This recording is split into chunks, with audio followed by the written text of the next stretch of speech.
Bismillah ar-Rahman ar-Rahim. Alhamdulillah wa salatu salam ala Rasulullah. We continue reading from the translation of Book 20 of Ihya al-Din, the revival of the religious of the Islamic sciences, of course. We have read that the very last thing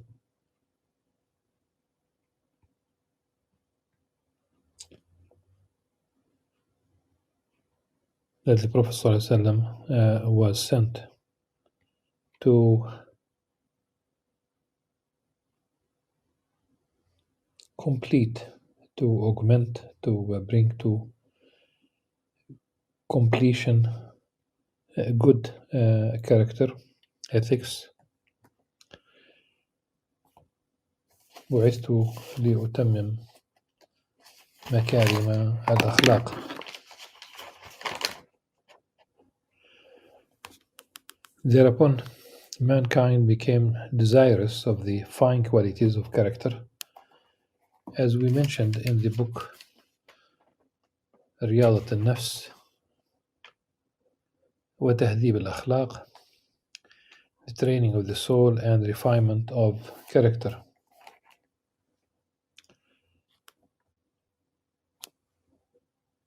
A process which we will not mention here.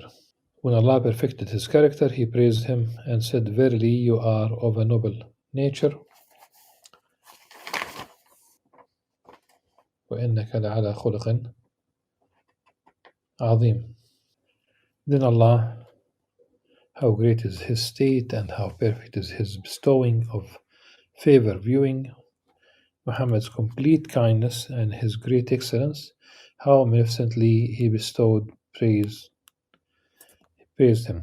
Furthermore, he, Allah subhanahu wa ta'ala, who had embellished him with the noble character, added that praise and said, "Verily, you are of a noble nature." Thereafter, the Messenger of Allah subhanahu wa ta'ala explained to mankind that Allah loves the fine qualities of character and detests the bad qualities of character.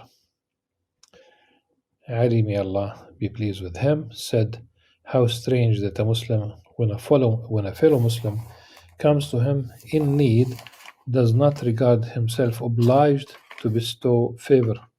For even if he did not hope for reward and did not fear punishment, it still would have been necessary for him to hasten to act generously, since good actions point the path to salvation."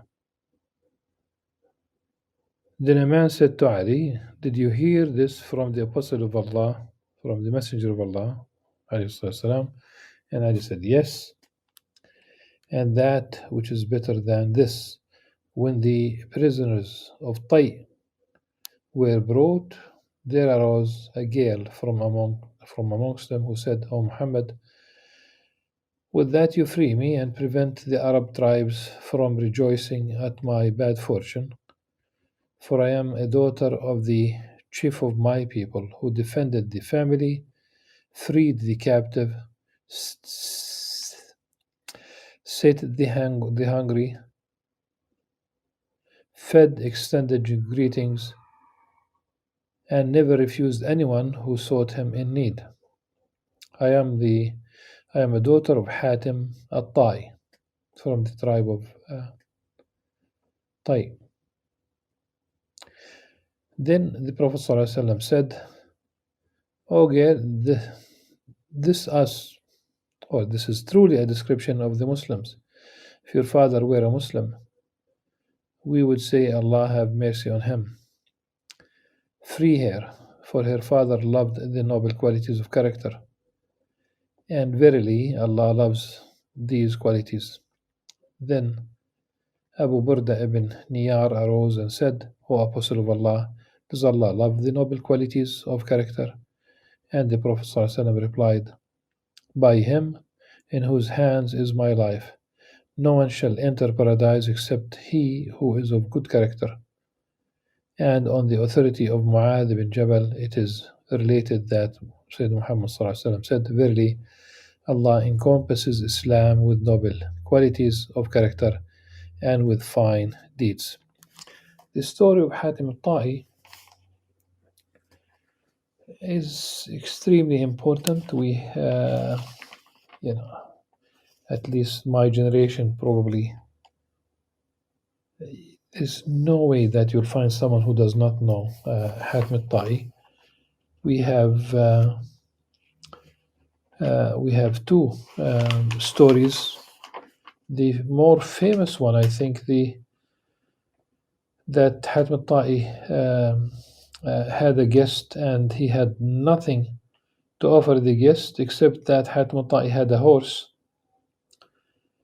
and Hatim al-Ta'i slaughtered. That was the only thing that he had, and he slaughtered the horse to feed his guest.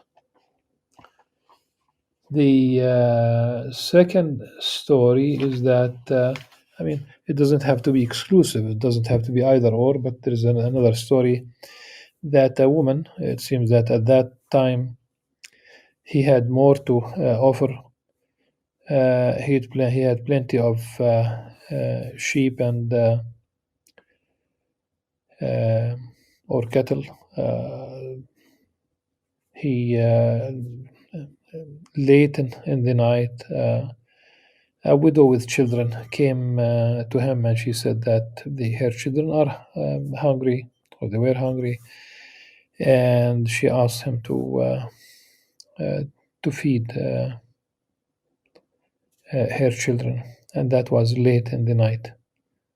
Just think about it, that today probably just at the touch of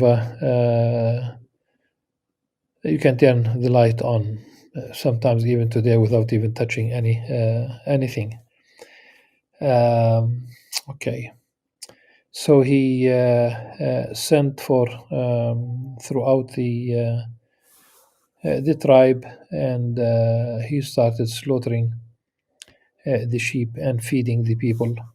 It seemed that there was probably famine, but he continued feeding people until he did not leave any sheep behind. So the Prophet ﷺ met Hatim Ta'i's daughter, and also Hatim Ta'i's later on son. Both children became Muslim.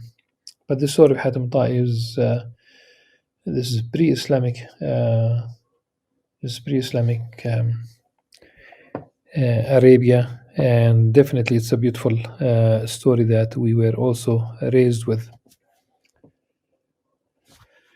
Now, amongst these qualities are having pleasant social relations, doing noble actions, being submissive, bestowing favor, feeding others, extending greetings, visiting the sick Muslim, whether he be pious or profligate, escorting the bier of a Muslim, protecting your neighbor, whether he be a Muslim or a disbeliever. The honor of your neighbor should never be harmed in any way. Even, of course, it's part of the Islamic worldview, of the Islamic faith, taking care of the neighbor. And it's in the absolute sense. You cannot go to bed with a full stomach and your neighbor is hungry.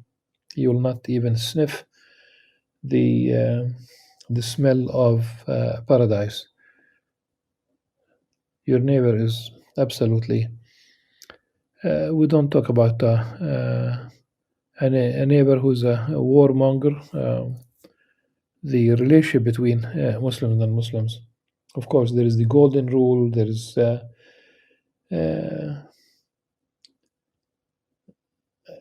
love God, love thy neighbor. The golden rule: treat people the way you would like to be treated. And of course, in the Quran, the food of the people of the book is lawful for you, and your food is lawful for them. So, if we could share a meal, then definitely this is something beautiful. It solidifies, it enhances the social fabric, convivencia, if you will, which is an Islamic paradigm, Andalusian, but it is an Islamic paradigm. And you could entrust, people with the book. Some of them you cannot trust, and some of them can trust. Some of them cannot trust even with a penny. And of course, they did not have pennies then. They dirham, and some of them you can trust with a ton of gold. Pretty much also like Muslims. Some of us you cannot trust, and some of us, of course, you can trust with whatever amount of money. And you have the marriage, of course, Muslim men and chaste women from amongst the people of the book. It means that the maternal family, the maternal uncles, the maternal family, they could be Christian, they could be Jewish, but of course it doesn't mean that if we are speaking about Judaism, it cannot be that someone who is really antagonistic and supports colonialism and supports killing.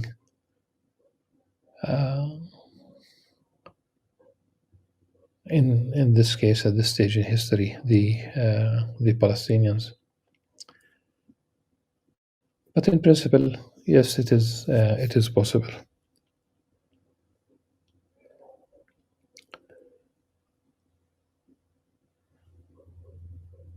So protecting your neighbor, whether he be a Muslim or a disbeliever, mind you, that's being a disbeliever.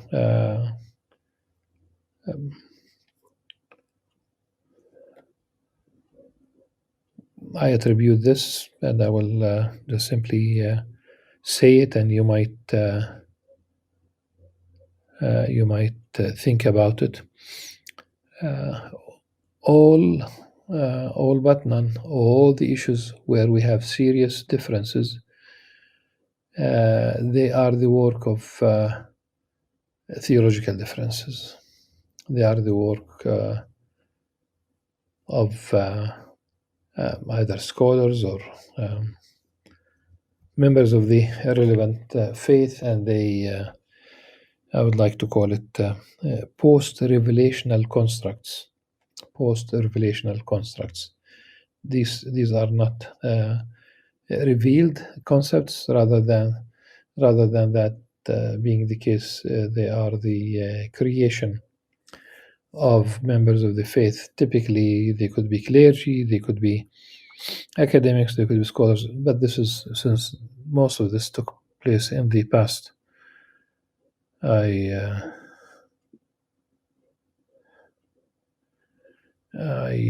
did visit the place in the where the Nicene Convention Council took place, and today it is a few hours southeast of Istanbul. If you take the ferry, that's you cut the time in half. And over there, I was with a mixed group from different faiths, and a Catholic priest explained to us what took place. This is approximately 325, the year 325 of the Common Era.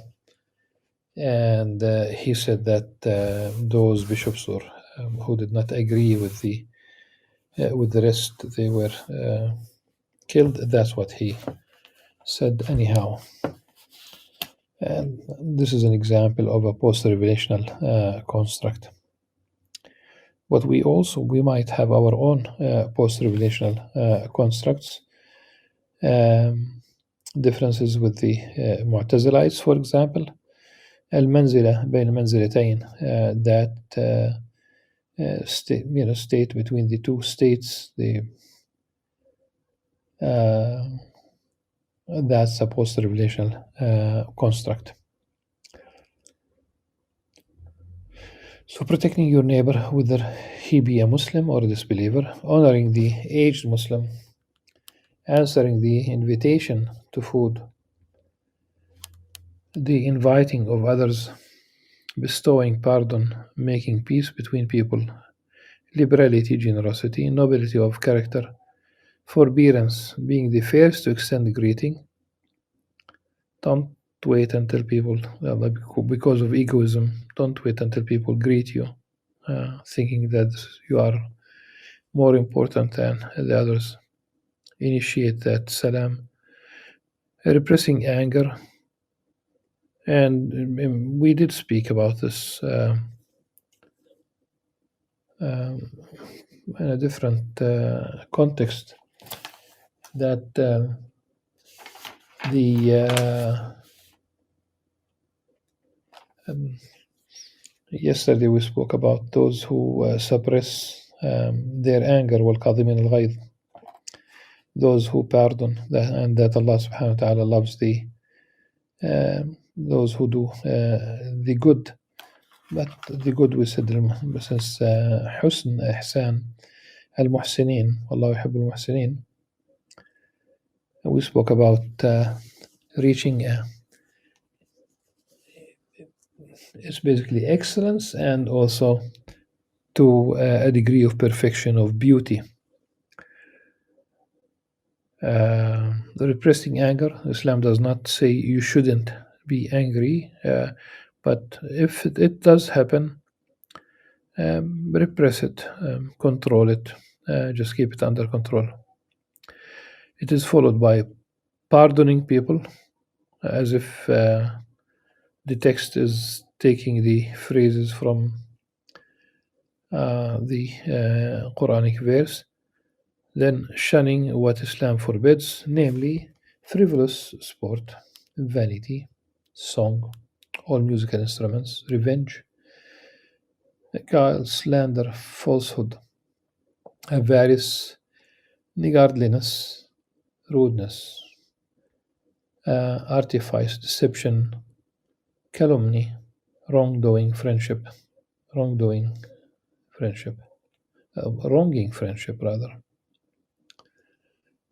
forsaking blood kindred, bad moral character, haughtiness, boasting, self conceit, arrogance, pride, immoderation, foulness of language, rancor, envy, levity, injustice, oppression, and tyranny. The foulness of language.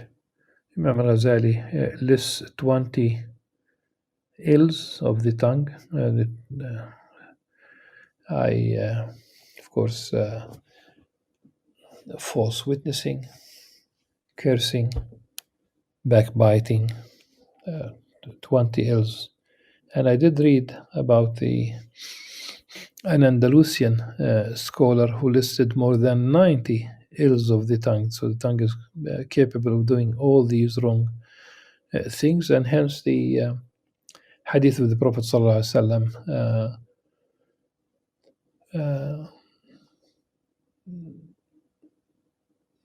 while in the context of the hadith, it's about one Sahabi. Really, the message is for everyone. Hold on onto your tongue, control it. This is the meaning. Control your tongue. It is capable of destroying so many things. And it will be worse if someone is really a politician, a political leader in a position of power. Just simply think about what you say. You might drag people to war because of what you say. Ongoing. That should not be the case.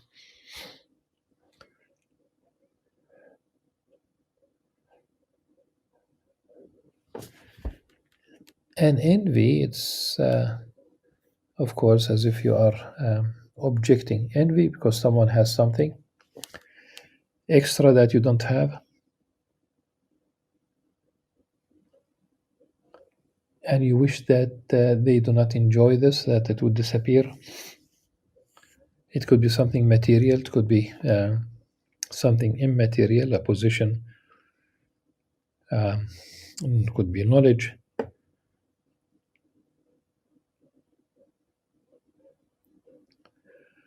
As if one is objecting to Allah subhanahu wa ta'ala, that you are, as if you are simply saying that Allah subhanahu wa ta'ala should not have bestowed that grace, that gift on this person, that you would like this person to lose it.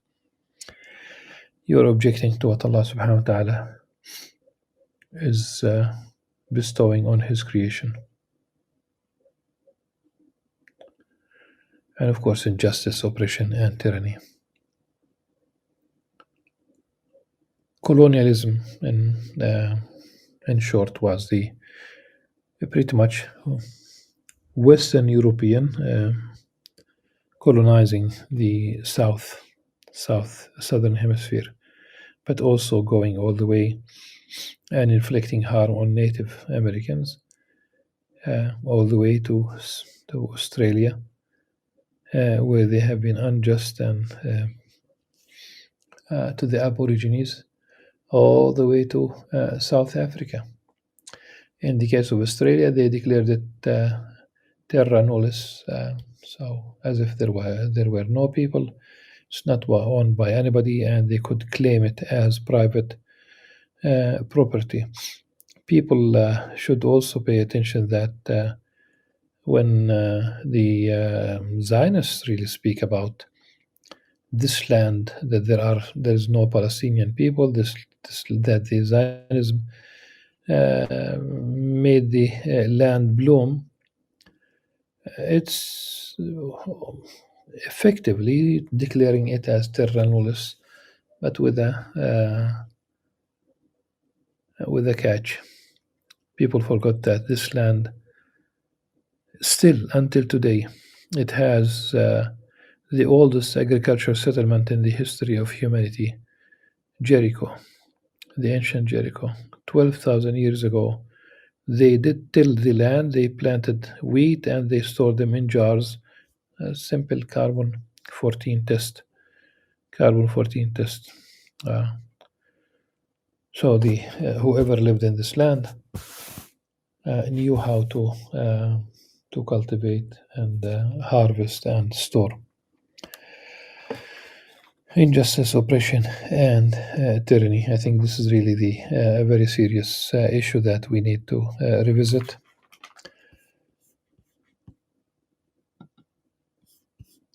And as long as the international order, international relations, especially when the superpowers are involved,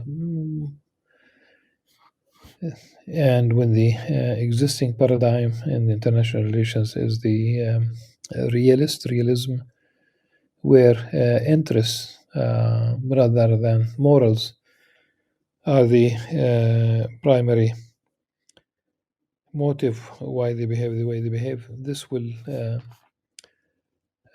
perpetuate conflict rather than solving them. So inshallah, until next time, until then, بإذن الله عز وجل سبحانك اللهم وبحمدك نشهد أن لا إله إلا أنت نستغفرك ونتوب إليك والسلام عليكم ورحمة الله وبركاته.